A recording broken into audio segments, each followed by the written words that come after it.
여러분 그 태풍이 두 개가 겹치는 것을 퍼펙트 스톰이라고 그래요. 이런 상황이 되면 헤쳐나가기가 굉장히 어렵습니다. 그런데 우리 교회학교 상황이 이런 퍼펙트 스톰의 상황에 놓여져 있어요. 그러니까 첫 번째 태풍이 뭐냐면 여러분 디지털 바벨론 그러면 좀 생소하실 텐데요. 디지털 세상인데요. 화면이 갑자기 바뀌었습니다. 이 디지털 세상에 우리 아이들이 노출이 되어 있다는 것이고요. 또 하나의 태풍은 뭐냐면 코로나19가 겹쳐진 것입니다. 그래서 이 둘이 겹쳐져서 우리 교회학교 교사들이 어떤 방향으로 가야 될지 굉장히 혼란스럽습니다. 자, 그런데 이 둘 상황을 조금 더 살펴보면 오랫동안 미국에서 청소년들 대상으로 연구한 단체가 있는데요. 그 연구단체에서 오늘날 우리 청소년들의 처한 상황을 어떤 상황으로 분석했냐면 디지털 바벨론에 가 있다 이렇게 얘기했어요. 원래는 뭐냐면 여러분 잘 아는 다니엘처럼 예루살렘에서 신앙생활을 했는데 이 다니엘이 바벨론으로 포로로 끌려가지 않습니까? 그런 상황처럼 우리 아이들이 지금 현재 그런 상황에 놓여져 있다는 거예요. 예루살렘에 있을 때는 신앙 중심으로 생활했고 유일신앙, 그래서 하나님 한 분만 믿었고요. 그 다음에 우리 같은 하나님의 백성이었기 때문에 같은 문화가 있어서 동질성을 가지고 있었고, 그 네 번째는 뭐냐면 영적 권위, 부모의 권위, 선생님의 권위를 인정하는 그런 풍토에 놓여져 있었고요. 그 다음에 우상은 거짓이라고 철저하게 배격했단 말이에요. 자, 그런데 이러한 예루살렘에 살고 있던 다니엘이 바벨론으로 포로를 끌려갑니다. 그러니까 지금 우리 아이들이 처해져 있는 상황이 바벨론에 있는 상황인데 어떤 바벨론이냐면 물리적 바벨론이 아니라 디지털 바벨론이라는 거예요. 그러니까 여러분 디지털 그러면 흔히 우리 뭐 인터넷, 또 컴퓨터 뭐 이런 세계를 이해하실 텐데요.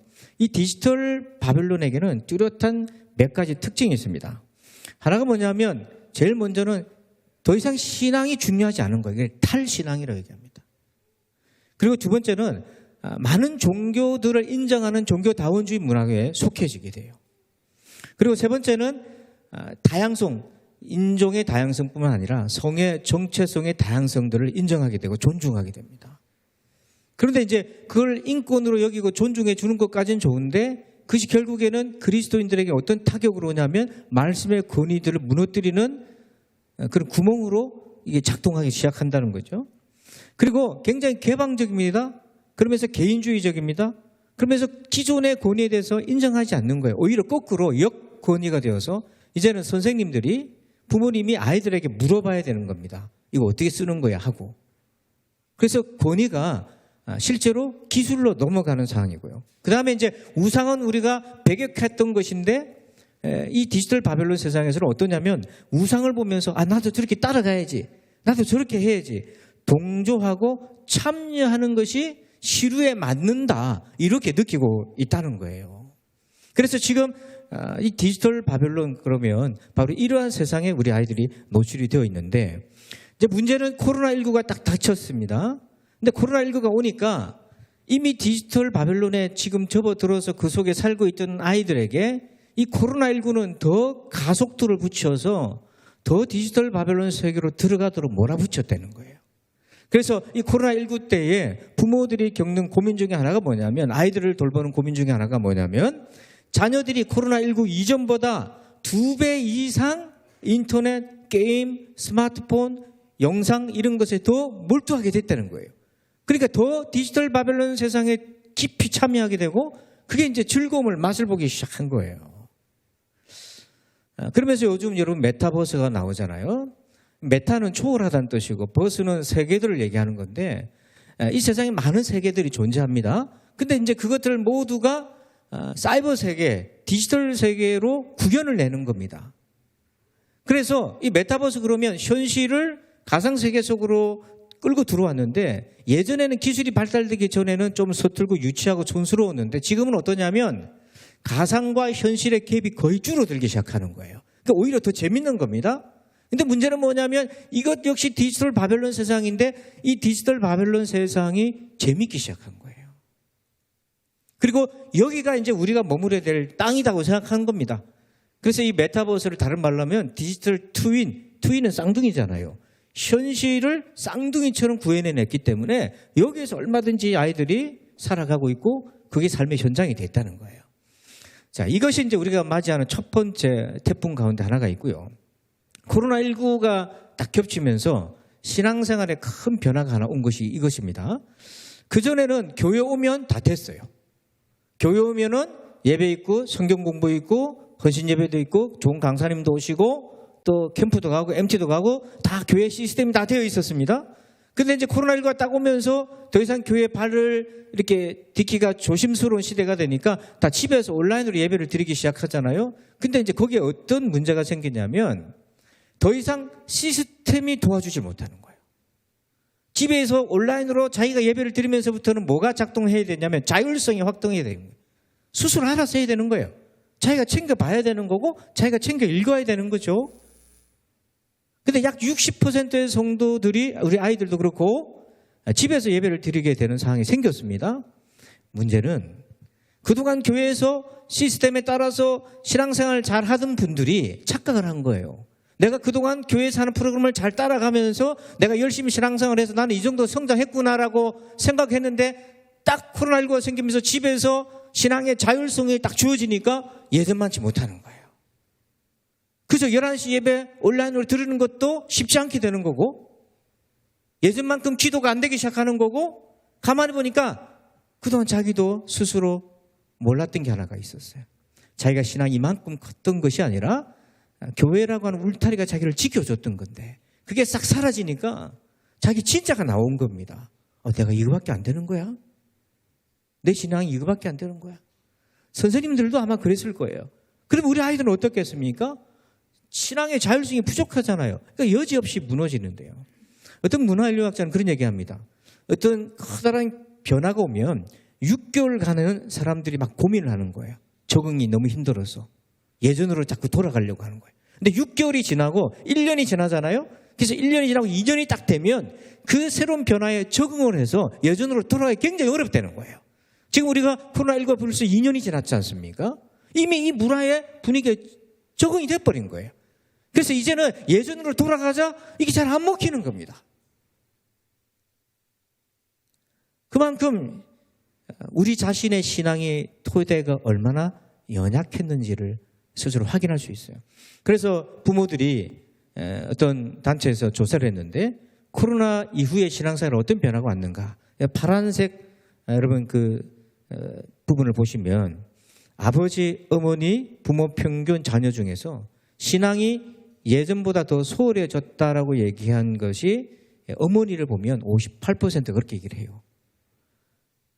그러니까 부모의 신앙이 후퇴되기 시작하니까 자동적으로 우리 아이들의 신앙도 후퇴되기 시작하는 거예요. 자, 그러면 우리가 그러면 어떻게 할 것인가? 우리가 어떻게 생존할 것인가? 이런 세상에. 자, 우리 그 답을 다니엘서 6장 10절에서 한번 찾아봅시다. 우리 같이 한번 읽어봅니다. 시작. 다니엘이 이 조서에 왕의 도장이 찍힌 것을 알고도 자기 집에 돌아가서는 윗방에 올라가 예루살렘으로 향한 창문을 열고 전에 하던 대로 하루 3번씩 무릎을 꿇고 기도하며 그의 하나님께 감사하였더라. 아멘. 지금 다니엘이 처한 상황은요, 이 퍼펙트 스톰보다 더한 상황이었어요. 10절 앞에 보니까 왕이 아예 기도하지 못하도록, 신앙생활 하지 못하도록 금지령을 내렸습니다. 그런데 다니엘은 10절 끝에 보니까 전에 하던 대로 이렇게 했다고 돼 있잖아요. 그럼 여기서 말하는 전에는 어떤 전에를 얘기할까요? 바로 그가 포로로 끌려오기 전에 예루살렘에서 신앙생활을 했던 그때를 얘기하는 거예요. 그러니까 다니엘은 포로로 끌려와서도, 바벨론에 끌려왔어도 하나님을 섬길 뿐만 아니라 하나님의 축복의 통로, 자기 백성을 구원하는 구원의 통로로 쓰임받을 수 있었던 거는 예루살렘에서 철저하게 훈련을 잘 받았던 거예요. 그러니까 훈련을 잘 받았던 거를 어떻게 알 수 있냐면 바벨론에 딱 와서 보니까 그게 이제 표가 나기 시작하는 겁니다. 그러니까 저는 코로나19는 하나님이 우리에게 예행 연습시키는 거라고 봐요. 앞으로 이보다 더한 생각지 못한 어려움들이 많이 생길 텐데요. 한국 교회를 이제 깨우시는 거예요. 그러면서 우리의 지금 신앙의 수준이 어떤 단계인지를 지금 알게 하시는 거예요. 환란이 오면 내 뿌리가 어느 정도 깊은지를 알게 되잖아요. 그래서 여러분 여기가 사실은 우리가 기회인 겁니다. 자, 그러면 다니엘은 전에 어떻게 신앙생활을 했을까? 그럼 어떻게 했길래 바벨론에 와서도 왕이 금지했는데도 자기 목숨 위태로운데도 불구하고 신앙을 지킬 뿐만 아니라 신앙대로 살 수 있는 그런 아들이 될 수 있었나? 세 가지 키워드가 있습니다. 첫째는 뭐냐면 공동체고요. 두 번째는 복음이고요. 세 번째는 성령입니다. 자, 먼저 공동체가 있는가? 자, 우리 1장 6절 같이 읽습니다. 그들 가운데는 유다 자손 곧 다니엘과 하나냐와 미사엘과 아사랴가 있었더니, 자, 포로로 끌려왔는데 다니엘은 혼자가 아니었어요. 그에게는 3명의 또 다른 친구가 있었습니다. 여러분, 이것이 바로 우리 공동체라고 하는 것입니다. 실제로 아까 소개했던 그 미국의 연구의 결과를 보면 우리 아이들이 이제 교학교를 졸업하고 그대로 교회에 남아있는 아이들이 얼마나 되는가를 분석을 했는데 4그룹으로 분류를 했습니다. 첫 번째 분류는 당자 그룹에 떠난 겁니다. 두 번째는 가나안 성도가 있어요. 세 번째는 습관적으로 교회를 이제 불규칙적으로 나오고요. 네 번째가 뭐냐면 이 아이들을 회복적 제자라고 불러요. 어떤 어려움이 있어도 신앙을 스스로 회복할 수 있는 회복 능력을 갖춰져 있다는 거예요. 근데 이 아이들의 퍼센터지가 10%밖에 안 됩니다.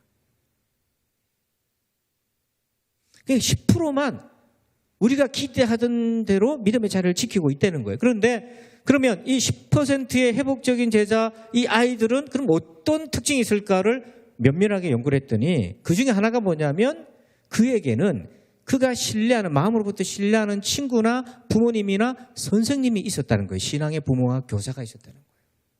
그러니까 그 10%의 아이들이 남아서 교회에 남아서 자리를 지키는 것이 아니라 신실한 믿음의 생활을 할 수 있었던 것의 조건 중에 하나가 뭐냐면 믿음의 신뢰를 할 수 있는 친구, 부모, 교사가 그 주변에 있었다는 거죠. 근데 이 연구는 코로나19 이전의 연구였고요. 코로나19 이후의 연구도 얼마 전에 발표가 됐는데 Z세대에 관한 연구인데 거기에서도 보면 뭐라고 되어 있냐면 이 조건은 코로나19 이후도 동일했다는 거예요. 그런데 안타깝게도 인구가 감소합니다.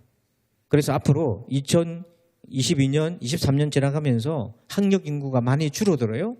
동시에 교회학교 인구도 작년까지의 통계 기준을 보면 절반 이상이 줄어들었습니다. 자, 인구가 준다는 것은 단지 교회학교 아이들의 숫자가 준다는 의미가 아닙니다. 덤바라고 하는 인류학자가 한 사람이 평생 맺을 수 있는 의미 있는 관계는 사람이 얼마나 될까 했을 때 150명이라는 맥시멈의 숫자를 얘기를 했어요.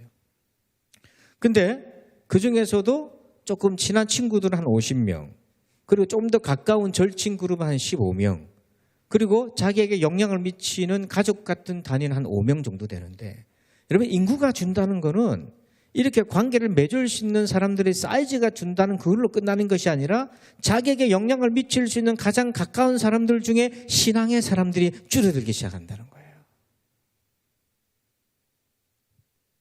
이게 이제 문제인 거예요.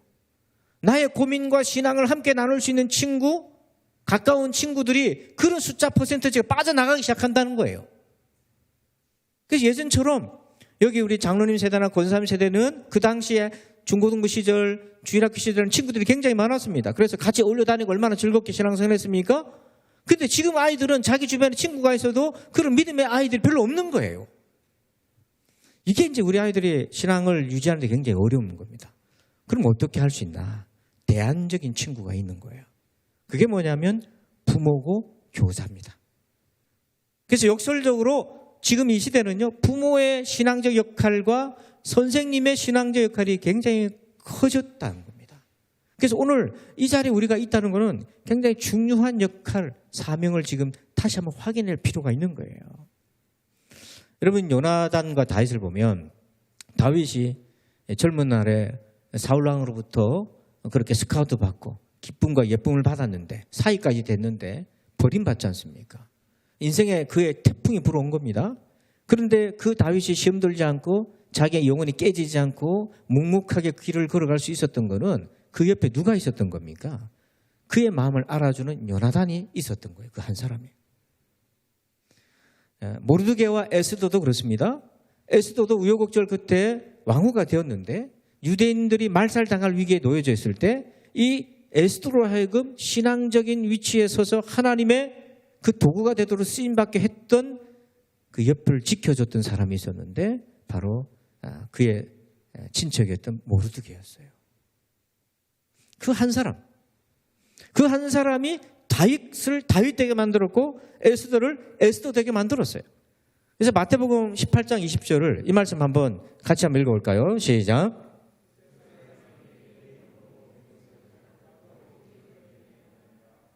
여러분 두세 사람이 그냥 우리 지금처럼 야 우리 같이 기도하자 그렇게 모인 두세 사람이 아닙니다.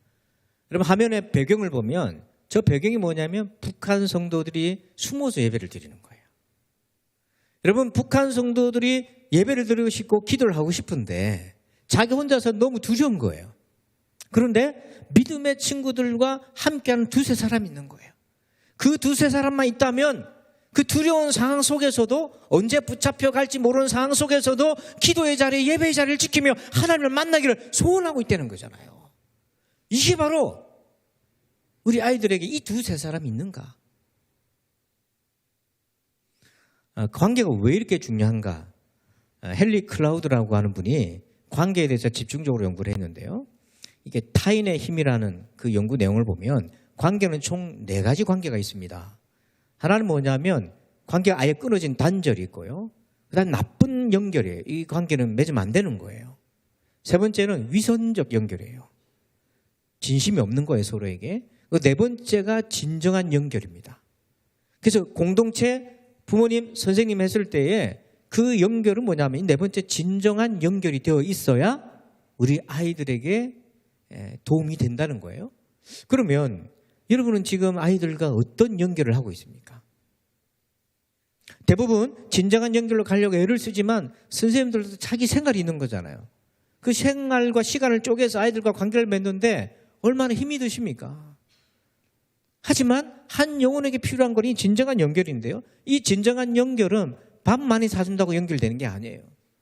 진정한 연결은 이렇게 5가지 요소가 있어요. 첫 번째는 뭐냐면 연료가 된다는 게 뭐냐면 그 아이들에게 힘이 되어주는 겁니다. 하나님은 우리에게 여러 차원의 힘을 주시거든요. 하나님이 주시는 힘이 있어요. 성령의 능력이 있어요. 여러분 성령의 능력으로 충만하시길 바랍니다. 그런데 성령의 능력으로 무인도에서 살 수 있습니까? 무인도에서 시험 든 사람 보고 네 기도 안 해서 그렇다고. 그게 말이 됩니까? 뭐냐면 하나님 우리를 인간으로 지으셨잖아요.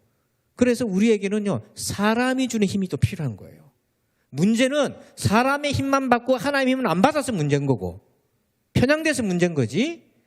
여러분 가운데 나는 하나님과의 관계만 되면 돼. 그 굉장히 위험한 발상인 겁니다. 하나님의 섭리에 어긋나는 거예요. 하나님은 사람을 통해서도 그 힘을 공급받게 하는 거거든요. 이게 바로 이 연료가 아이들에게는요 네가 기도 안 해서 그래. 그러면 아이들 2번 죽이는 거잖아요. 그런 아이들을 선생님이 터치해 주는 겁니다. 왜냐하면 아이들을 그 영혼의 그릇에는 하나님이 채워주시는 부분이 있고 선생님이 채워주시는 부분이 있고 엄마 아빠가 채워줄 수 있는 부분이 있고 친구가 채워줄 수 있는 부분이 있는데 이 연료가 공급이 돼야 돼요. 그리고 두 번째는 뭐냐면 통제력인데 환경 탓하고 외부 탓하고 그렇지 않고 아이로 하여금 자기가 올바른 선택을 해서 자기 인생을 살아갈 수 있도록 그런 통제력을 길러주는 겁니다. 대부분은 남 탓하고 말고 선생님 탓하고 부모님 탓하고 그렇게 앉아있는데 그게 아니고 진정한 관계는 뭐냐면 네가 선택할 수 있고 이 어려운 상황에서도 네가 기도해서 헤쳐나갈 수 있고 아이들에게 삶의 통제력을 길러주고요. 세 번째는 뭐냐면 책임감을 키워줘서 맡은 것에 대해서 감당할 수 있도록 끊임없이 지원해주고 그 다음 네 번째는 안정감을 제공해 주는 거예요. 실패하고 돌아왔을 때 좌절하고 돌아왔을 때 아이들이 낙심하고 돌아왔을 때 그때 안아주고 격려해 주는 심리적인 보루가 되어줘야 돼요. 그리고 5번째는 뭐냐면 비전을 열어줘야 됩니다.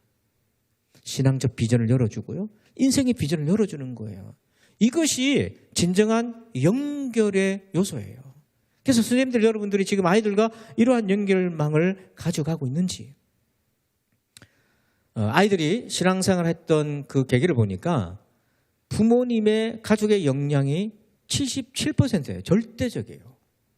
그리고 교회를 출석했던 시기가 뭐냐면 모태신앙이 절반 이상이고 유치원 이전, 유치원 시절, 초등학교, 중고등학교 시절이 거의 대부분을 차지합니다.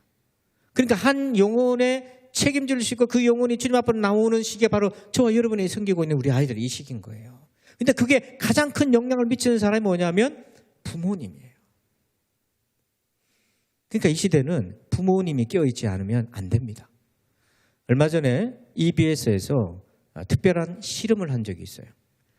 게임을 많이 하니까 아이들이 집중력이 떨어지고 학습 능력이 떨어지고 예전과 다른 거죠. 그래서 뇌를 스캔해가지고 게임에 빠져있고 이런 아이들의 뇌 상태를 점검을 하면서 이걸 스마트폰이나 게임이나 이런 것들을 절제했을 때 뇌가 어떻게 변화되는지를 70일 동안 추적 관찰을 했어요. 근데 문제는 숙제가 있는데 휴대폰을 쓰지 말아야 됩니다. 자, 지금 여러분들에게 휴대폰을 내놓고 70일 동안 버티라면 여러분 버티시겠어요? 금단 현상이 일어날 겁니다. 분명히. 근데 아이들 보고 노다지 주님과 동행하라고 했더니 폰과 동행하는 이 아이들이 폰을 70일 동안 어떻게 못 씁니까? 근데 그거를 가능하도록 만든 사람이 있어요. 그게 뭐냐면 가족이고 부모님이에요. 부모님이 이 실험에 참여를 해서 아이들이 그 폰을 내려놓고 폴더폰 있잖아요. 비싼 폴더폰 말고 문자만 보낼 수 있고 카톡만 확인할 수 있는 거. 그걸로 바꾸고 그러면 애들이 집에서 폰 안 하면 시간이 남아돌지 않습니까? 그 시간에 부모님이 함께하는 시간으로 만들어서 같이 규칙을 정하고 했더니 무려 70일 동안 아이들이 폰을 안 쓰고도 정상적으로 생활할 수 있었던 거예요. 그리고 나서 나중에 아이들의 뇌를 보니까 자기 조절 부분과 억제 부분과 자급 기억이라는 부분, 공부하고 기억하고 이런 학습 부분들이 아주 많이 향상이 돼요. 유의미하게 향상이 된 거예요. 근데 주목할 것은 그것입니다. 70일 동안 휴대폰 게임 안 하고도 버틸 수 있게끔 도와줬던 사람이 누구였냐면 부모였다는 거예요. 그걸 가능하게 했던 것이 부모였다. 그만큼 우리 자녀 세대에게는 부모님과 선생님 역할이 굉장히 중요하다. 자, 두 번째 원리는 이것입니다. 복음에 집중하셔야 됩니다. 자, 다니엘 1장 4절 같이 읽어봅시다. 시작. 그들에게 갈대아 사람의 학문과 언어를 가르치게 하였고. 자, 이제 다니엘이 이제 스카우트 됐습니다. 왕궁으로 스카우트 돼서 이제 내시로서의 황관으로서의 교육을 받는데 어떤 교육이었냐면 갈대아 사람, 바벨론의 학문과 언어를 가르쳤어요. 여러분, 말은 구조거든요. 말이 바뀌면 이 생각의 세계관의 구조가 바뀌어버려요. 그래서 일제강점기 때 언어를 바꿨지 않습니까? 우리나라의 언어를 못 쓰게 했지 않습니까? 세계관을 바꿔버리는 것이에요. 자, 이런 작업을 바벨론에서는 했던 거고 우리 아이들이 살아가고 있는 디지털 바벨론에서는요. 이러한 엄청난 물량 공세로 바벨론 사람들의 학문과 언어를 계속 우리 아이들에게 가르치는 겁니다. 눈 뜨고 일어나면 그걸 배우는 거예요. 이 168대 1은 뭐냐면 일주일이 몇 시간입니까? 168시간인 거예요. 그러면 우리 아이들이 일주일 동안의 그 시간을 세상에서 보내고 교회 와서 예배 드리고 주일학교 참여하고 학생회 참여하는 시간은 딱 1시간입니다. 그럼 여러분 생각에 168대 1 그러면 누가 더 압도적으로 이기겠습니까? 이건 그냥 산술적으로도 볼 수 있는 거잖아요. 168시간 전부가 아니더라도 디지털 바벨론 세상에서 살아가고 있던 아이들이 일주일에 한 번 딱 와서 1시간을 교회 학교에서 보낼 때에 이 아이들이 집중을 얼마나 하겠습니까? 이 1시간도 채 집중되지 않고 이것저것 떼고 나면 말씀 듣는 시간에 얼마나 또 그 시간에 집중을 하겠어요? 폰하면서 얼마나 떠들겠어요? 주일학교 때는 그래도 선생님들이 나름대로 보람을 느낄 수 있어요. 왜냐하면 캠프에 데리고 가면 애들이 기도시키면 울면서 기도하고 방언하는 아이들도 있고 그래요. 그럼 그런 추억이 지금 생각이 떠오를 거예요. 근데 그랬던 애들이 중고등학교만 올라가면 좀비가 됩니다. 저를 봐도요, 주일학교 애들이 커가지고 중고등학생인데 저를 봐도요, 옆에서 부모님이 찔러야 인사합니다. 인사해라, 목사님한테 인사해라. 그럼 인사를 좀비 스타일로 인사합니다. 이렇게 하세요. 제가 순간 도망가야 되나 내가? 그랬는데 분명히 이 아이가 주일학교 때 울면서 목사 되겠다 했어요. 자기는 선교사 되겠다고 했어요. 네. 그랬는데 중학생이 됐더니 의지없이 좀비가 됐어요.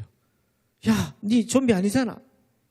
그래서 아버지가 집에 가서 애한테 물었어요. 너 임마 주일학교 다닐 때 안 그랬잖아. 그랬더니 이 아이가 한마디로 주일학교 생활을 이렇게 정리합니다.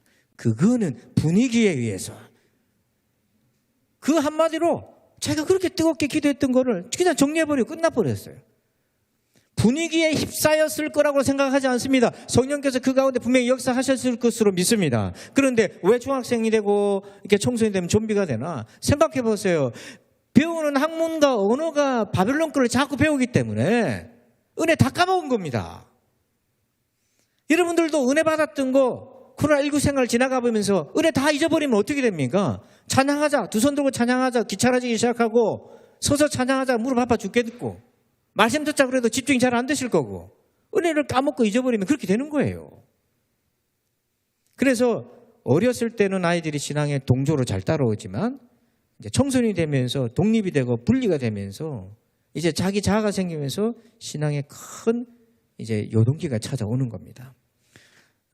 Z세대를 연구했던 미국의 제임스 에머리라는 분이요. 영적 지형이 지금 어떻게 변화됐는지를 이렇게 단적으로 얘기했어요.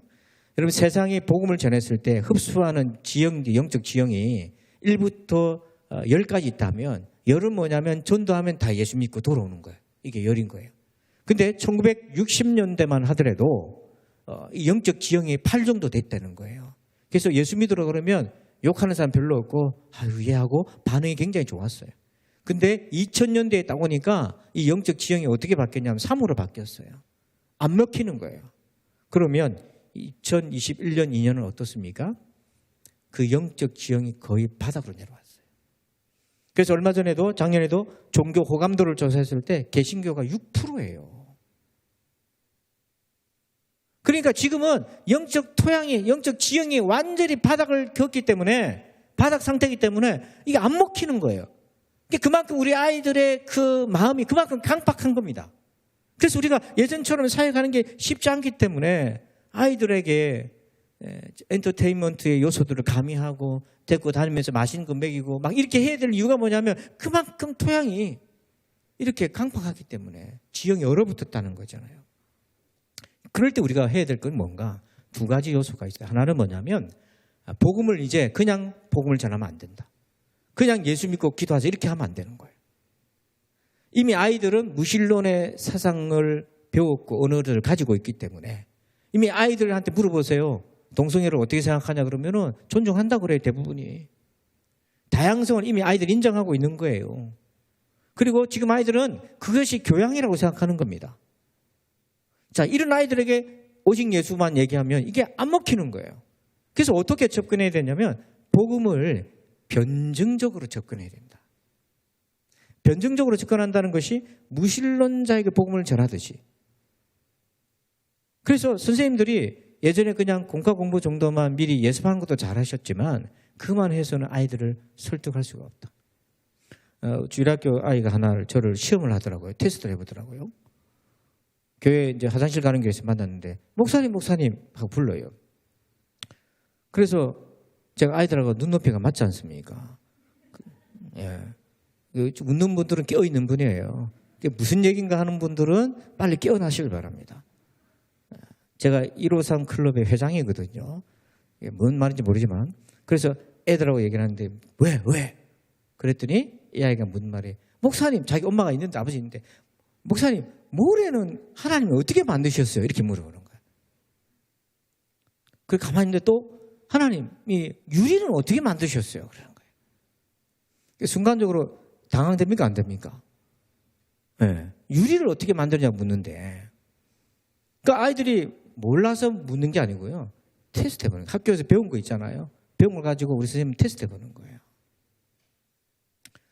코로나19 이후에 우리 아이들의 동향을 보니까 아까 소개했던 그 미국의 연구단체에서 Z세대, 코로나 이전의 Z세대 연구하고 코로나19 이후의 Z세대 연구를 했는데 공통점이 있는데 이 Z세대를 스크린 에이저, 스크린이라는 게 스마트폰, 컴퓨터 이런 거잖아요.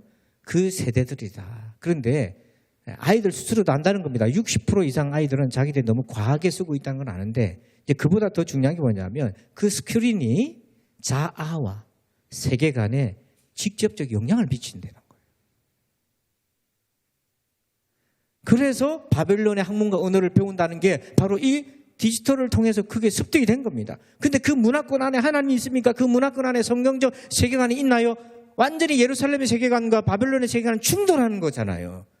근데 이 아이들이 여기에서 자기들이 좋다고 즐기고 있는데 그게 부정적으로 잘못됐다 해버리면 아이들의 자아가 잘못된 것을 간주하기 때문에 화를 내고 저항하고 이렇게 이런 일이 생기게 되죠. 그래서 아까 말씀드렸듯이 10%의 교회에 남아있는 아이들, 회복적 제자들과 교회를 떠나갔던 아이들과의 그 특징 중에 두 번째가 뭐냐면 성경적인 세계관으로 무장이 잘 되어 있는지에 따라서 확연하게 차이가 나는 겁니다. 그래서 10%로 회복적 제자로 남아서 믿음의 대를 이어갔던 그 아이들은 그들의 세계관이 비록 똑같이 스마트폰을 가지고 영상물도 보곤 하지만 이들의 아이들의 세계관은 성경적 세계관으로 훈련이 되어 있더라는 거예요. 그래서 그 어떤 걸 보더라도 성경적 세계관으로 필터링을 하면서 비판적으로 볼 수 있는 눈이 생겼고 저기 밑으로 내려갈수록 성경적 세계관이 점점 줄어들면서 탕자 그룹에 가보면 교회는 나왔지만 그의 세계관은 성경으로 형성이 안 돼 있는 거예요. 그래서 우리가 주목해야 될 교육적 부분이 뭐냐면 아이들에게 성경적인 세계관을 훈련을 시키는 부분이 굉장히 중요하다. 그 다음에 또 하나가 뭐냐면 관계를 넘어서야 됩니다. 이제 관계가 중요한데 관계에만 머물면 안 되는 거예요. 부모와 교사가 대안적인 친구가 되는 건 좋은데 그 다음 필요한 부분이 뭐냐면 역량이 지금 필요한 거예요. 존 맥스웰 목사님이신데 이분은 이제 리더의 리더로 이제 이분이 바뀌었는데 이분은 리더십을 영향력이라고 한마디로 정의를 했는데요. 한 사람이 다른 누군가에게 영향을 미치려면 이 5단계가 있습니다. 첫 번째는 지위가 있어요. 부모, 교사라고 하는 지위가 있어요. 근데 많은 분들이 오해를 하는데 부모, 교사가 지위의 이게 출발점인데 영향을 행사할 수 있는 최고 단계에 있다 이렇게 생각하는 거 그거 아닙니다. 그건 이제 시작인 거예요. 그래서 여러분들이 올해 새 반을 맡아서 선생님이니까 아이들한테 얘기하면 바로 먹기는 안 그래요. 그러니까 선생님으로서 아이들을 대면할 수 있는 기회가 주어진 것에 불과하고요. 그 다음 두 번째 단계가 뭐냐면 아이들과 관계를 맺는 거예요. 근데 이 관계는요. 여러분들이 아이를 좋아해야 아이들도 여러분을 좋아합니다. 그러니까 관계 맺는 첫 번째는 뭐냐면 내가 그 아이를 좋아해야 됩니다. 자, 여러분들도 교회 학교 시절 기억해 보세요. 선생님 한 분 떠오른 분 있잖아요. 그 특징이 뭡니까? 여러분을 대해서 좀 이렇게 친절하고 살갑게 해주셨습니까? 냉정하게 했습니까? 잘 생각해 보세요. 아마 필연적으로 여러분 잘해 주셨을 거예요. 여러분 목사님을 이렇게 교회에서 섬길 때도 목사님을 좋아하는 분이 있고 조금 관계가 멀은 분도 있을 거예요. 여러분 목사님 먼저 다가와서 여러분들 인사해주고 어떻게 지내냐고 물어보면 여러분들 어때요 마음이? 여러분들 서서히 목사님이 좋아지는 거예요. 제가 아까 여러분들이 우리 준비하는 동안에 저를 위해 기도해달라고 했잖아요. 보통은 우리가 어떻게 합니까? 자기를 위해 기도하라고 그러잖아요. 제가 저를 위해서 기도하라는 이유가 있어요. 저를 위해서 기도하면 기도해주는 사람에 대해서 친근한 마음과 열린 마음을 갖게 됩니다. 똑같이 저도 여러분을 위해서 기도하면 여러분들에게 더 가까이 다가가게 돼요. 이건 뭐냐면 관계를 트는 거는 내가 좋아해야 됩니다. 자, 그런데 좋아해서 관계가 만들어졌어요. 근데 거기 머물면 안 된다는 거예요. 그래서 내가 한마디 하면 아이들이 반응을 보이고 말을 잘 듣는다. 그게 다 됐다. 그게 아니라 이제는 진정한 의미에서 영향력을 형성할 수 있는, 발휘할 수 있는 이제 기회를 이제 얻은 거예요. 그 다음 필요한 게 뭐냐면 세 번째가 뭐냐면 성과, 이게 역량이 선생님들한테 있어야 돼요. 그러니까 말씀을 이제 아이들이 물어봅니다. 그러면 선생님들이 준비가 돼야 되고 그 말씀 부분에 대해서 아이들이 공급받기 시작해야 되고 저 선생님은 나를 믿음으로 이끌어 주실 수 있겠구나라는 생각이 들게 됩니다. 그렇게 판단하게 돼요. 그럼 네 번째 단계는 뭐냐면 나를 리더로 키워줄 수 있는가? 저 선생님은 나를 지도자로 키워줄 수 있는가? 그리고 다섯 번째는 뭐냐면 정말 저 선생님은 하나님과 동행하시는 분이야 라고 하는 그런 거룩한 인격들을 보면서 한 사람의 영향력을 밟아가는 거예요. 그랬을 때 여러분의 지금 아이들에게 미치는 영향력의 단계는 지금 어디에 가 있습니까? 지위에 머물고 있나요? 관계에 머물고 있나요? 지금 우리에게 필요한 거는 관계를 넘어서서 역량, 선생님으로서 역량을 반드시 준비해야 됩니다. 그래서 진정한 의미에서 아이들이 우리를 신뢰할 때요. 4가지 요소가 있어요. 이거를 신뢰의 A, B, C, D 모델이라고 하는데요. 첫 번째는 뭐냐면 A는 뭐냐면 저분이 역량이 있는가 그 부분에 대해서. 처음에는 밥 사주고 친절하게 해주니까 좋아했는데 이제 성경 공부를 하면서 물어봤는데 선생님 답을 잘 못하고 준비를 안 해온다 그러면 그 다음 진척이 안 되는 겁니다. 그럼 그 다음부터 아이들은 뭐라고 얘기합니까? 선생님 밥 언제 사줘요? 선생님 피자 언제 사줘요? 그것만 얘기하는 거예요. 그 다음 B는 뭐냐면 저분은 진실하다. 믿을 수 있는 분이다. 아이들이 하나씩 테스트 해줘. 세 번째는 뭐냐면 커넥티드라는 게 이게 서로 공감해서 연결되어 있는 거예요. 정서적으로 연결되어 있는 거예요. 네 번째는 뭐냐면 지속적으로 저분을 의지할 만큼 신용이 있는가. 얼마 전에 20년도 더 됐는데 사역했던 교회인데 어떤 분이 저한테 연락이 왔어요. 그래서 자기가 아무한테도 말 못하는 걸 저한테 얘기를 하더라고요. 20년 전에 만났던 20년 전에 같은 교회에서 있었는데 20년 동안 간간히 잊을만 하면 연락이 와요. 오면 좋은 일로 연락 온다기보다는 참 고민스러운 일이 있을 때마다 연락이 와요. 근데 중요한 건 그런 연락을 저한테 한다는 거잖아요. 그러면 그 사람은 저에게서 뭘 발견한 것이겠습니까? 이 ABCD를 뭔가를 봤다는 거잖아요. 그래서 제가 그런 사람들에게는 영향력을 비출 수 있는 거예요. 당신 지금 문제가 그게 문제가 아니야. 그 문제가 해결되기를 기도하는 게 아니라 뭔가 기도 부탁하러 왔는데 내가 그걸 위해서 기도할 게 아니라 그 이전에 그 문제를 발생하게 만든 당신과 하나님 사이 그 관계가 그걸 먼저 서야 돼. 그거 먼저 회복돼야 되는데 그걸 위해서 기도해야지. 따끔하게 얘기할 수 있는 그래도 그 역량을 발휘할 수 있는 신뢰적인 관계. 여러분 이 ABCD를 꼭 기억하십시오. 부모님들이요. 82%는 자녀 신앙 교육이 절대로 필요하다고 느끼고 있다는 거예요. 다 그렇게 느낄 겁니다. 그런데 문제는 내가 자녀를 지도할 수 있는 훈련받은 경험은 없다는 겁니다. 이게 지금 우리 현 주소라는 거예요. 부모로서 선생님으로서 당연히 아이들을 잘 가르치고 싶은데 그만큼 굴뚝 같지만 실제로 내가 그만큼 훈련을 받아낸 경험은 그만큼 없다.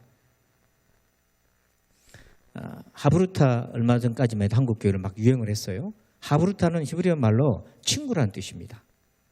근데 보면 말씀의 친구인 거예요. 하브루타가. 그래서 서로 말씀 가지고 토론하고 자기들의 생각을 서로 주고받으면서 유대인들의 그 독특한 사고를 창의력 그 논리적인 사고들을 만들어가는 거잖아요. 그래서 밥 먹을 때도 하브루타 하고 그래서 교회도 우리나라 교회도 이걸 많이 수입했는데 이 하브루타의 핵심은 뭐냐면 우리 학생이나 우리 아이들이나 우리 자녀에게 말씀의 친구가 되어줄 수 있는 준비가 되어야 하브루타가 되는 거예요. 사실 우리는 이미 하브루타를 하고 있었던 겁니다. 분만 공부하면서 하브루타를 하고 있는 거예요. 그런데 그 밀도가 너무 얕아지고 시간이 너무 부족하고 그 밀도가 너무 약하니까 제대로 영향을 발휘할 수가 없었던 거죠. 어떤 면에서 지금 디지털 세상이긴 하지만 연결을 하기는 참 좋으니까 그만큼 선생님들이 부지런히 창의적으로 접근하면 디지털 하브루타가 되는 거예요. 그만큼 우리가 준비되어야 된다는 거예요. 세 번째 요소는 이것입니다. 성령을 받았는가? 자, 우리 1장 8절 읽어봅니다. 시작. 다니엘은 뜻을 정하여 왕의 음식과 그가 마시는 포도주로 자기를 더럽히지 아니하리라 하고 자기를 더럽히지 아니하도록 환관장에게 구하니. 아멘. 여러분 그 어린 다니엘이 뜻을 세웠어요. 자기를 더럽히지 않겠다. 이 말은 거꾸로 말하면 거룩하게 지키겠다고. 그 이방에 끌려와서 그 엄중한 상황에서 그렇게 뜻을 정할 수 있었던 이유가 뭡니까? 그의 마음 안에 영적 생명이 있기 때문에 뜻을 정할 수 있는 거 아니에요? 그래서 사도행전 19장 2절에 사도 바울이 에베소에 제자가 있다는 얘기를 듣고 너무 기쁘고 걱정스럽기도 했어요. 그래서 가짜 제자가 많으니까 혹은 유사 제자가 많아서 가자마자 그 사람들 만났을 때 물었던 말이 있어요. 이르되 너희가 믿을 때에 성령을 받았느냐? 이것부터 물었어요. 이건 다른 말로 번역하면 너 중생했느냐? 이 얘기인 거예요. 너 성령 세례 받았느냐? 네 안에 영적 생명이 있느냐? 그러니까 우리 가르치는 아이들이 성령 받았는가? 중생했는가? 영적 생명이 있는가? 이 생명이 있는 아이들은요.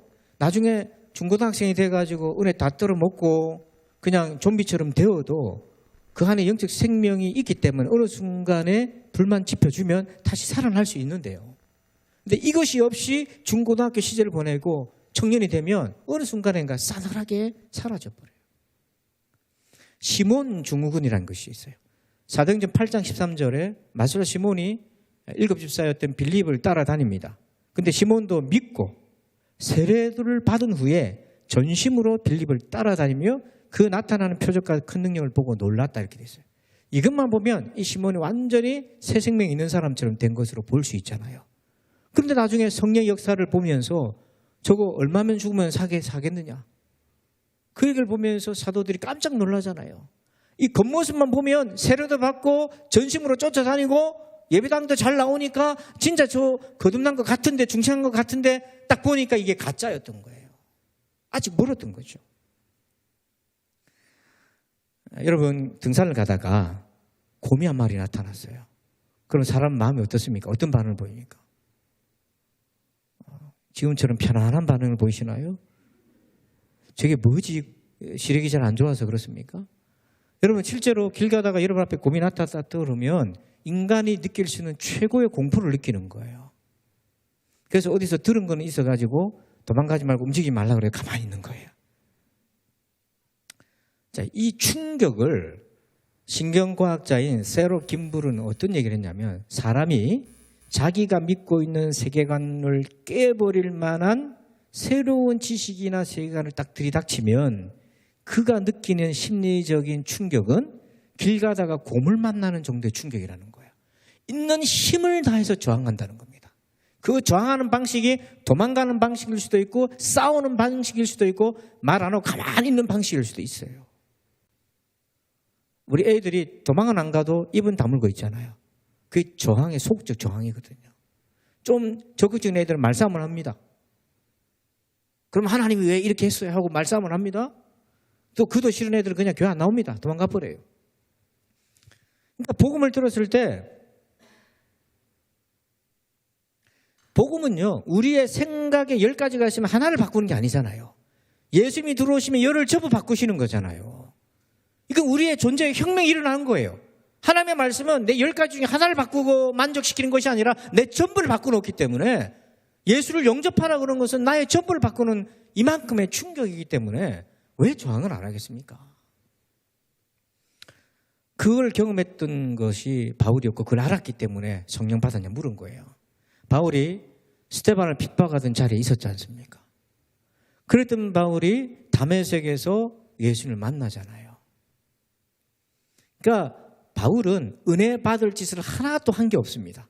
오히려 예수 믿는 사람 핍박했기 때문에 하나님의 눈에서는요 바울은 저주받아 마땅할 사람이고 완전히 마이너스예요. 그런데도 하나님이 그를 긍휼히 여기셔서 예수님이 직접 나타나셔서 그를 만나 주셨잖아요. 하물며 여러분 주님 만나게 해달라고 기도하는 우리의 기도를 왜 안 들으시겠습니까? 여러분 포기하지 말고 기도하시길 바랍니다. 근데 다메섹에서 예수님을 딱 만나니까 빛이신 예수님을 딱 만나니까 얼마나 바울이 율법의 논리로 딱 구성이 되어 있었어요. 그의 세계관이 철저하게 구성되어 있었는데 한 번 살아계신 예수님을 딱 만나니까 그게 완전히 다 깨져버리잖아요. 그러면서 그의 세계관이 완전히 전복이 일어나면서 그동안 들었던 말씀이 예수님을 중심으로 새롭게 재조합이 되면서 복음의 사도를 거듭나잖아요. 이게 뭐냐면 영혼의 기본값이 확 바뀌는 경험을 한 겁니다. 대부분은요 우리는 무신론적인 기본값을 다 가지고 있어요. 우리 영혼 바탕에는. 여러분들도 예수 믿기 전에 다 그랬잖아요. 예? 하나님 어디 계시냐?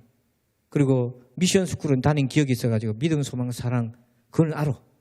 그래가지고 전도하니까 이렇게 얘기해. 믿음, 소망, 사랑 그 중에 제 이름 뭐다? 여러분 대답해 보세요. 그 중에 제 이름 뭐다? 야 사랑이다 이렇게 얘기하는데 이 친구는 이렇게 얘기해. 믿음, 소망, 사랑 그 중에 제 이름 주먹이다 이렇게 얘기하는. 이렇게 비아냥 그래요.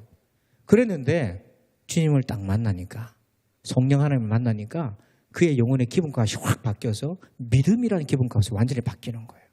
자 그러면 어떤 일이 생겨나는가? 자 고린도전서 2장 12절 같이 읽어봅시다. 시작. 우리가 세상의 영을 받지 아니하고 오직 하나님으로부터 온 영을 받았으니 이는 우리로 하여금 하나님께서 우리에게 은혜로 주신 것들을 알게 하려 하심이라. 아멘. 여기 보면 12절 끝에서부터 보십시다. 우리로 하여금 알게 해주신다는 거예요. 여기 알게 해주다라고 하는 그 헬라어 단어의 원뜻은 뭐냐면 보여주다는 겁니다. 보면 딱 믿어지는 거잖아요. 보여주는 거예요. 그런데 하나님이 우리에게 행하신 모든 일들을 그걸 알게 해주시는데 누가 그걸 알게 해주시는가 봤더니 하나님으로부터 온 영, 성령 하나님께서 그걸 알게 해주신다. 그러니까 여러분 성령을 받으면 알아줘요. 왜냐하면 성령님만큼 좋은 선생님이 없어요. 아무리 우리가 강팍하고 성경에서 아는 바가 없어도 성령께서 그 영혼에 임하면 성령만큼 훌륭한 선생이 없어요. 기가 막히게 알아듣게 하고 믿게 해주시는 거예요. 각 사람마다 다 틀려요. 그래서 앤드루 머레이라는 그 선교사님이 이렇게 얘기했어요. 성령께서는 성자를, 예수님을 우리 속에 계시하며 또한 그분을 통해 성부를, 하나님을 계시한다. 이 계시라는 게 뭐냐면 그냥 믿어지는 겁니다. 내가 어떤 논리라든지 어떤 마음으로 극복해낼 수 없는 하나님의 놀라운 그 은혜가 압도가 되어서 그냥 믿어지는 거예요, 이게. 또 토조 목사님이 이렇게 얘기했어요. 성령께서 자신을 구속받은 사람들의 영혼에 뭐 한다고 돼 있어요? 심으신다. 이게 임플란트잖아요. 저도 임플란트를 했는데 여러분도 임플란트 하셨는데 심는 거 임플란트를 그 뜻이 심는다는 거거든요. 내 힘으로 안 되는데 이식이 되는 거예요. 그때부터는 내 것이 되는 겁니다. 성령께서 하시는 역할이 뭐냐면 그 영혼들에게 자신을 심어주시는 거예요. 그래서 성령께서 내주하고 계시는 거예요. 그래서 우리 안에 하나님의 말씀을 들을 때 조명하고 적용하고 깨달아지게 하시고 때로는 알게 하시고 책망하게 해주시고 때로는 내가 이거 잘하는 것 같지만 교정해 주시고 또 내가 이 세상에서 의롭게 살아갈 수 있도록 끊임없이 나를 훈련시켜 가시는 선생님의 역할이 바로 우리 안에 계신 성령께서 그렇게 해주시는 거예요. 그래서 여러분 아이들이 성령님을 만날 수 있도록 도와주시길 바랍니다. 이게 절대적이에요. 그러면 시편 33편 6절에 그러면 성령 받으면 어떤 놀라운 경험들이 일어나냐면 우리 같이 한번 읽어봅니다. 시작. 여호와의 말씀으로 하늘이 지음이 되었으며 그 만상을 그의 입의 기운으로 이루었도다. 여러분 하나님이 이 세상을 창조하셨음을 믿습니까? 아이들이 물어보면 어떻게 여러분들이 설명할 수 있겠습니까? 아이들은 학교에서 진화론을 배우잖아요. 지금 여기 계신 청년 선생님들 중에서도 아직 창조하냐 진화냐가 말끔하게 해소가 안 된 분들, 찝찝한 상태로 갖고 있는 분들이 참 많을 겁니다. 이제 선생님들도 창조론, 진화론을 배워야 되는 거예요. 그래서 진화론이 뭐가 문제고 진화론으로는 하나님을 설명해낼 수 없다는 것을 알아야 되고 진화론의 한계점이 무엇인지를 알아야 되는 거예요. 자, 그래서 아이들에게 그런 것들을 설명할 수 있습니다. 그런데 아무리 과학적으로도 설명해서 하나님의 창조의 섭리를 알려주고 진화론의 한계를 얘기해줘도 그렇다고 해서 아이들이 창조신 하나님을 뜰끔 믿느냐? 그건 또 다른 문제다. 근데 어떤 일이 생기냐면 성령님을 만나잖아요. 성령님을 만나고 하나님의 능력을 경험하게 되면 6절에 보니까 여호와의 말씀이 믿어져요. 이 놀라운 변화가 있는 거예요. 그러니까 저도 그랬습니다. 저도 이제 고등학교 때 열심히 교회를 이제 다녔는데 여러분 이제 마태복음 성탄절 행사 이렇게 하면은 예수님이 동정녀 마리아에서 탄생하셨다 이런 얘기 나오잖아요. 그럼 여러분들도 그걸 아이들에게 자신 있게 설명할 수 있습니까? 선생님이 그 말씀을 믿어지는 경험을 못하면 그거 빼고 딴 얘기 할 겁니다. 그러면 어떻게 됩니까? 우리가 가르치는 거 그냥 교훈적인 거 가르치고 세상에서 어떻게 사는 법 그냥 인간적인 지혜 정도 가르치고 마는 거예요. 복음이 전해지질 않아요. 근데 저는 어떻게 그 문제를 해결했냐면 제가 이제 고등학교 때 이제 방학 때 수요예배를 참석했습니다. 근데 그날 어떤 기도원에 기도하는 권사님이라고 목사님이 강사로 모셨는데 굉장히 허리가 굽어지고 할머니예요. 지금 생각해도 할머니인데 강대상에 쓰셨는데 강대상 높이하고 거의 비슷하셨어요. 그래서 아직도 제가 기억이 나요. 기억이 나는데 뭐는 설교를 하는데 잘 못 알아듣겠어요. 고등학생이 뭘 알아듣겠습니까?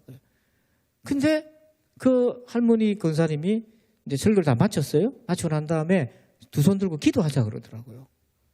근데 여러분 두 손 들고 기도하는 거 여러분 쉬워요, 어려워요? 바로 답 못하는 거 봐요. 목사님 앞에서 두 손 들고 기도하자면 그거 좀 안 했으면 좋겠다 이렇게 힘들어요. 못합니다. 애들 보고 하자 그러면요 너무너무 싫어해요. 안 해. 저도 똑같습니다. 근데 그날따라 왠지 안 하면 안 되겠더라고요. 그런 마음이 딱 와. 안 하면 안 되겠더라고요.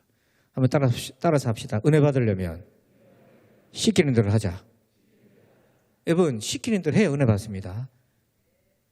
두 사람만 아멘 하는 거 바라요.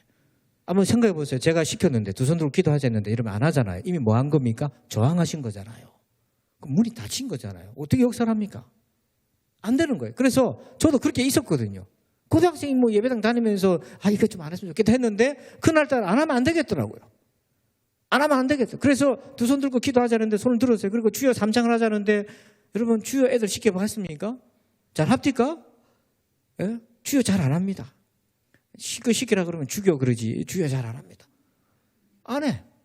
지금도 기억해요. 우리 여기 전에 사역했던 선생님들도 있는데 수련회를 갔는데 기도회를 하지 않습니까? 전도사 시절 때인데 기도하자고 하면 주여 삼창 하잖아요. 우리는 다 기도하고 방언하고 막 그렇게 열심히 기도하는데 꼭 몇 명 집사 아들을 안 하는 거야. 그래서 제가 저놈을 안 되겠다. 오늘은 승부를 봐야 되겠다. 그걸 데리고 왔어요. 그래서 가운데 앉아가지고 선생님 아이들하고 뺑 둘렀었어요. 그래가 얘가 자기를 향해 둘러서니까 일단 분위기 압도됐어요. 이게 뭐지? 그래가지고 우리가 주여 삼창할 텐데 네 기도해라. 마이크를 줬어요. 핸드 마이크를. 주여 하고 외쳐라. 안 하는 거야. 옆에 있는 여학생들은 하고 이렇게 했는데도 안 하는 거예요.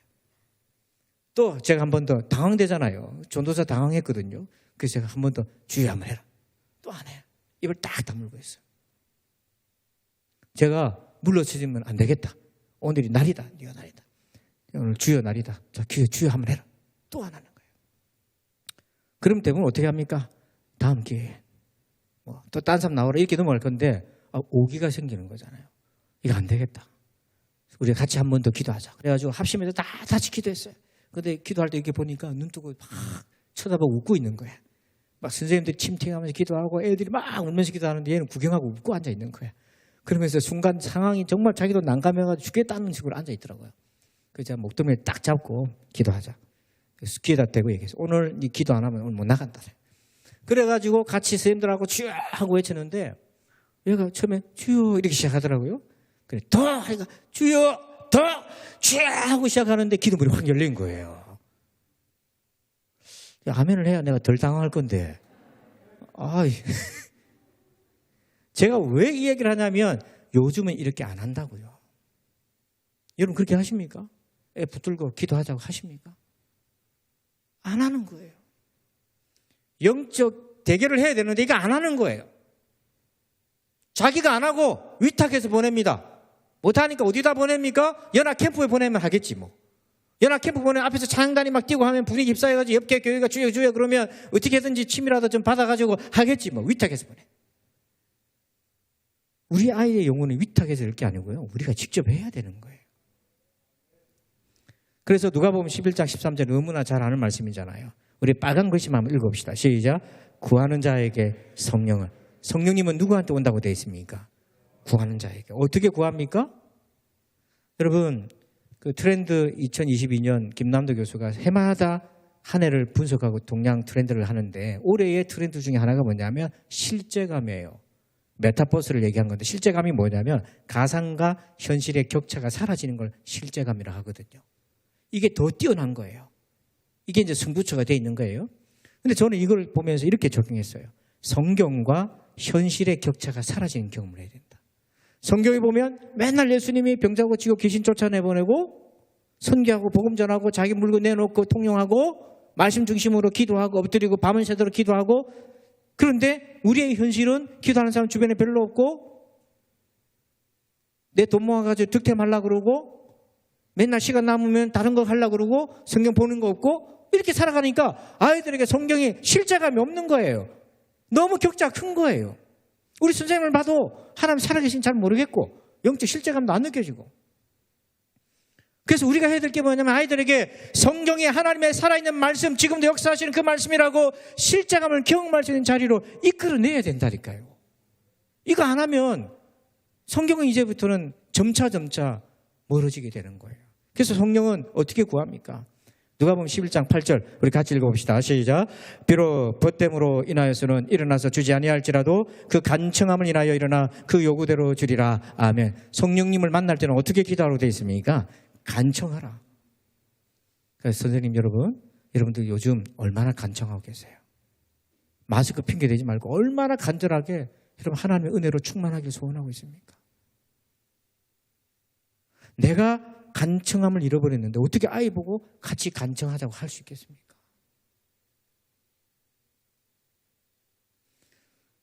제가 그 대학교 들어가가지고 시험에 들었어요. 이제 서울신대 들어가가지고 1학년 때 1학년 시험 들고 2학년 때 2학년 시험 들고 3학년 때 3학년 시험 들었어요. 그게 뭔 얘기냐면 여러 신학을 배우고 철학도 배우고 인문학도 배우고 하다 보니까 제 좁은 그 지식과 세계관으로 그게 소화가 안 된 거예요. 제 작은 믿음을 가지고는 그것을 믿음으로 이해하거나 풀어내거나 변증할 그게 없었어요. 그러니까 그 새로운 지식과 성경과 배치되는 그런 세계관에 압도가 돼버린 거예요. 그래서 제 신앙이 그냥 흔들리고 은혜 다 까먹고 급기야는 아버지가 그렇게 반대했는데 저보러 절에 가서 승려나 하지 그랬거든요. 왜냐하면 제 이름이 이제 아까 기도하셨던 장로님이 박혜영이라고 불러주셨었는데 제 이름 똑바로 부른 분이 별로 없어요. 저는 백혜명이거든요. 근데 해자가 지혜 자고 명자가 밝은 명자인데 제가 중학교 때 제 이름 뜻을 알았어요. 아버지가 안 알려줬어요. 그 이름을 싫어할까 봐 안 알려준 건데 언젠가는 알게 될 것 됐는데 그게 뭐냐면 부처의 지혜라는 뜻이더라고요. 제가 얼마나 놀란 줄 아십니까? 다행히 그때 교회를 안 다녔으니까 애들이 저보러 야, 네 부처의 지혜란다. 선생님이요. 생물 선생님이 출석불 보면서 백해명 부르면 일어나봐라 그랬어요. 그래서 제가 학교에서는 조용히 지내는 아이기 때문에 한 번도 선생님이 저를 불러 세우거나 이런 적이 없기 때문에 내성적이라서 굉장히 당황해가지고 일었어요. 얼굴이 빨개지는데 네 이름이 뭐냐 물어보더라고요. 그렇게 한자가 뭐냐 물어보길래 선생님이 알더라고요. 네 이름 뜻이 뭐냐 물어보길래 오늘 이날인갑습니다 하고 제가 대답을 했어요. 그래서 선생님이 뜻을 알려주는 건데 그게 그래요. 그때 내가 교회를 안 다녔기 때문에 애들이 야, 네 부처의 지혜란다. 그때부터 저보고 놀렸어요. 막 놀리면서 남의 앞에 탑을 그러고 막 그렇게 놀렸어요. 그때 집에 목탁이 있었거든요. 그래서 설날 때 목탁 뜯기고 놀았어요. 그 옆집 아저씨가 시끄럽다고 찾아오기도 하고 그 정도로 그렇게 했어요. 근데 제가 목사가 됐지 않습니까? 그래갖고 신학교로 들어갔잖아요. 근데 아버지가 네가 불교 대학을 갔으면 내가 마음 편히 보낼 건데 그 생각이 나면서 내가 정리를 해야 되겠다. 그리고 자취방으로 쓸쓸히 내려왔는데요. 자취방에 딱 앉아가지고 가만 반지하 자취방인데 거기 딱 앉아가지고 영적 허탈감에 어떻게 해야 될지 모르겠는 거예요. 제 존재가 무너지니까요. 여기 있을 이유가 없으니까 어떻게 해야 될지 모르겠어요. 근데 그때 저를 붙잡아줬던 것이 있어요. 고등학교 때 개척교회를 다녔는데 선생님이 제대로 있었겠어요? 전도사님이 제대로 있었겠어요? 그 조그만 개척교회에서 금요일마다 집사님들하고 같이 기도했던 기억이 나는 거예요. 그래서 집사님들이 방언하는데 저기 처음 하는 거예요. 중국말 하지 일본말 하는 사람도 있고 막 그런 거예요. 저게 뭡니까? 그러니까 방언이라고 그래. 그럼 저도 어린 나이에 하나님 이왕이면 지금 영어 공부를 해야 되니까 영어 방언하게 해주세요. 제2 외국어 일본어 방언하게 해주세요. 근데 진짜 영어 방언을 텄어요. 막 제가 막 영어를 하기 시작하고 막 그러는데 철화도 하고 몰래 집에 숨어 들어가고 그때 제가 방언하고 기도하고 성령 받은 경험이 있었거든요. 제 몸도 낫고 치유의 은혜도 경험했고 그게 그 캄캄한 지하방에서 생각이 나는 거예요. 그럼 그게 전부 다 가짜였단 말이냐? 정신이 바짝 들어요. 그러면서 제 붕괴되기 일보 직전에 있었던 세계관이 그때 성령께서 만나주셨던 그 은혜와 경험을 해서 다시 보여지기 시작하고요. 그래서 다시 열심히 공부를 하기 시작했습니다. 그래서 열심히 공부하다 보니까 세상의 세계관과 인문학과 이런 모든 철학적인 맹점들이 너무 많이 보이기 시작하고 하나님의 진리 세계를 담지 못한 게 알게지게 되는 거예요. 그러면서 4학년 때 졸업할 때는 너무 감사한 마음으로 돌아섰던 거죠. 하나님 앞에 사역자로서. 우리가 위기 그러면 영어로 크라이시스라고 하잖아요. 이 세 가지 의미가 있습니다. 사전적 의미로는 매우 강력한 난관이라는 뜻이 있어요. 의학적 의미로는요. 전환점, 터닝포인트. 이게 뭐냐면 살 수도 있고 죽을 수도 있는 거예요. 의학적 관점은. 그리스어에서는 이 크라이시스는 어떤 의미를 담고 있냐면 결정하다는 뜻을 가지고 있어요. 자, 이 세 의미가 있는데 위기 그럼 여러분 당황되잖아요. 근데 존 맥스웰 목사님이 이 세 단어를 이렇게 조합해서 풀어내셨어요. 우리는 위기란 결정을 요구하는 매우 강력한 난간의 때로 터닝 포인트가 된다. 얼마나 멋지게 풀어냈습니까?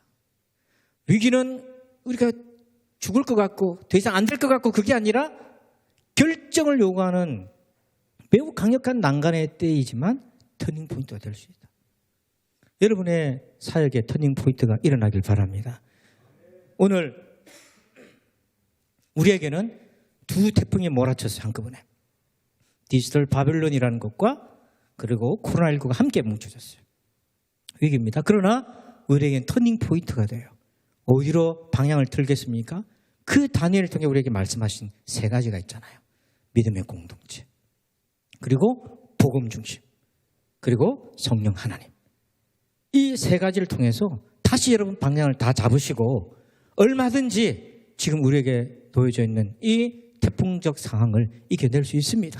여러분들 힘을 내시길 바랍니다. 함께 터닝 포인트가 되기를 주의 이름으로 축원합니다. 기도합시다. 아버지 하나님 감사합니다. 오늘 이렇게 영남 지역 교사 세미나를 함께 모였습니다. 아버지 하나님 오늘 말씀을 들으면서 우리가 처한 현실이 어떤 현실이고 또한 우리가 어떤 삶을 살아가야 될지 어떤 사역을 펼쳐가야 될지 다시 한번 방향을 다 잡습니다. 우리 선생님들에게 힘을 더하여 주시고 오늘 용기를 더하여 주옵소서. 그래서 하나님 우리에게 주신 도전을 가지고 다시 각 교회 가서 섬길 수 있도록 우리를 도와주시옵소서. 이제 우리 두 손 높이 드십시다. 오늘 두 손 높이 들고 여러분의 교회와 여러분의 아이들과 여러분의 심령을 위해서 기도할 때에 이 위기란 결정을 요구하는 매우 어려운 때이지만 터닝 포인트가 되어서 내가 우리 아이들의 정말 믿음의 공동체가 되어지고 복음을 그들에게 전하며 그리고 성령 사역으로 함께하여서 생명을 경험할 수 있는 그런 선생님 되게 해달라고 우리 주여 삼창으로 간절히 합심해서 한번 기도합시다. 주여 주여 주여.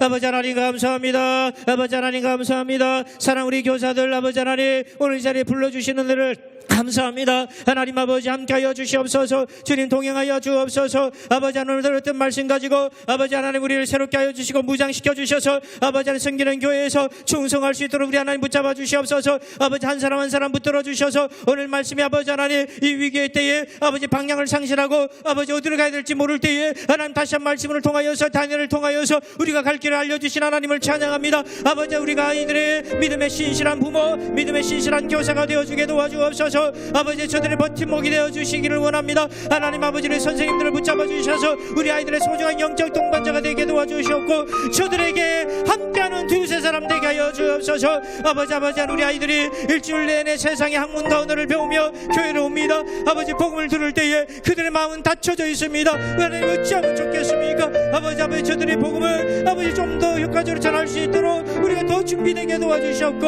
아버지 관계에 만족하지 않고 아버지 우리가 역량을 가지고 준비되게 도와주시옵소서. 이전보다 더 말씀 생활하게 하시고 이전보다 더 무장되게 도와주시옵소서. 너희가 믿을 때 성령을 받았느냐? 아버지 다니엘이 뜻을 정했던 것처럼 우리 아이들에게 영적 생명이 있기를 원합니다. 그것을 우리가 할 수가 없는데 아버지 하나님 주님 앞으로 함께 나오는 것밖에 없는데요. 주님 인도하여 주옵소서. 하나님 성령 받아 새 사람 되고 중생 되고 아버지 그들 영혼 속에 하나님이 아버지 계시가 되고 성부 하나님이 믿어지게 하시고 성자 예수님이 믿어지는 역사가 있게 하여 주옵소서. 성령 하나님 아버지 하나님께서 이식되는 놀라운 역사가 있게 하여 주셔서 하나님 말씀이 믿어지고 그 말씀으로 하나님이 세상을 창조하셨음을 깨달게 하여 주옵소서. 내가 성령의 능력을 경험할 때 내가 하나님 말씀이 믿어질 때에 아버지 세상 보는 눈이 달라지는 것을 깨닫습니다. 우리 선생님들 한 사람 한 사람 붙들어 주옵소서. 하나님 긍휼히 여겨 주옵소서. 하나님 함께하여 주옵소서. 오 주여 우리를 긍휼히 여겨 주시옵소서. 아버지 하나님 감사합니다. 사랑 우리 교사들 위로하여 주옵소서. 하나님 저들도 일상이 있고 삶이 있는데 아버지 그 분주한 삶 속에서 저들도 코로나19 때문에 많은 어려움을 겪고 있는데 그 아버지 어려운 상황 속에서도 교사의 직분을 오래 이렇게 또 감당하게 해주신 은혜를 감사합니다. 그러나 아버지 하나님 헌신한다고 결단을 하였지만은 아버지 힘이 없고 부족하고 연약합니다. 하나님 위로부터는 샘을 공급하여 주시옵소서. 우리의 영혼이 새로워지게 하여 주시옵소서. 비전이 보이게 하여 주시옵소서. 아버지 하나님 그래서 한 영혼을 세우는데 전심전력하게 도와주시고 그 한 영혼이 바로 서서 아버지 그를 통하여 가정이 세워지게 하여 주옵시고 그를 통하여 일터가 세워지게 하여 주시옵소서. 아버지 하나님 우리를 좀 더 부지런하게 우리를 인도하여 주시옵고 아버지 우리가 더 깨어서 코로나19 가운데 있지만은 하나님 더 강력하게 주의 은혜로 무장시켜 주시옵소서. 그래서 아버지 하나님 다니엘처럼 아버지 전에 하던 대로 이제는 바벨론에서 살아가는 되는 그런 믿음의 자녀들로 양육할 수 있도록 도와주옵소서. 우리 각 교회 학교가 다니엘 같은 인물을 길러내는 예루살렘이 되게 하여 주시옵소서. 감사합니다. 주님, 홀로 영광 받아 주옵소서. 이제는 우리 구주 예수 그리스도의 은혜와 하나님 아버지의 그 크고 놀라우신 사랑하심과 성령님의 감화 감동 교통의 충만하심의 역사하심이 사랑하는 우리 교회학교 교사들 위해, 저들이 섬기는 우리 아이들 위해, 저들의 가정과 일터 위에, 섬기는 교회 위에 이제부터 영원토록 함께 계실지어다. 아멘. 할렐루야. 우리 하나님께 영광 박수 올립시다. 감사합니다.